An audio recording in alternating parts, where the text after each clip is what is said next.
वगैरे वाटतं की नाही क्यूब हे खतरनाक. पुणे म्हणजे काही विशेष नाही मित्रांनो, कारण की हे बाहेरच्या देशातच काय, आपल्या पुण्यात पण भरपूर काय काय आहे. मुंबईतच नाही, आपल्या पुण्यात भरपूर काय आहे. कारण की लोक मुंबईला बघायला जातात आणि पुण्याला मुक्काम ठेवतात, कारण की पुण्यामध्ये असं बघण्यासाठी खूप काही आहे.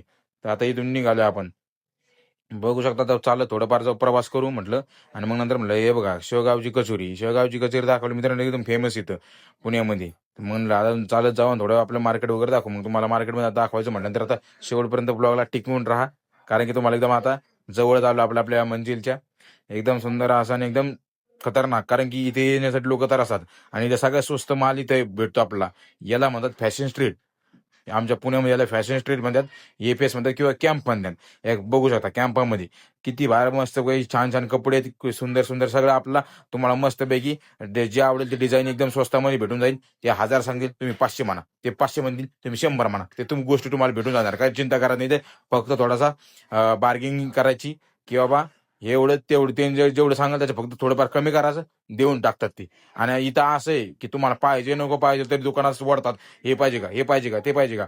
मित्रांनो इथे एकदम असा आपलं दिल्ली सारखाच आहे. एकदम दिल्ली मुंबई वगैरे कसं चोर बाजार वगैरे कसं तसा प्रकार आहे, परंतु हे चोर बाजार नाही आहे.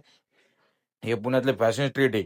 इथे तुम्हाला एकदम फॅशनचे जे जे म्हणजे कपडे आहेत ते कपडे भेटतील. काय चिंता करत नाही, काय टेन्शन करत नाही. आता आपल्याला चष्मा घेतलेला आपण डायरेक्ट कॉपी आहे, ही कॉपी डायरेक्ट 250 रुपयाची कॉपी घेतलेली आहे. काय चिंता करत नाही, कारण की ही कॉपी भावांनो. मग कॉपी घेतली आपण, आता पुढं चाललो. ओरिजिनल लय महाग आहे भाई, ओरिजिनल डायरेक्ट 10-15 हजाराला. त्यामुळे मला कॉपीज घेऊन मस्तपैकी गावाकडे जाऊन हवा करू. मग काय, मग ते बघितलं नंतर ते पुढे आलो म्हणलं थोडाफार नाश्ता वगैरे करू.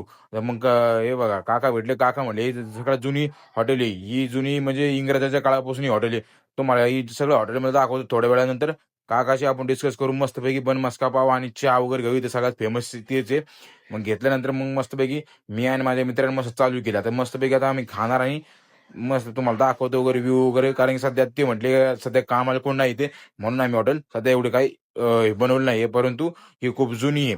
आपण त्यांच्यासोबत डिस्कशन वगैरे केलं. त्यांनी आपल्याला थोडंफार त्यांच्या परिवाराबद्दल पण सांगितलं.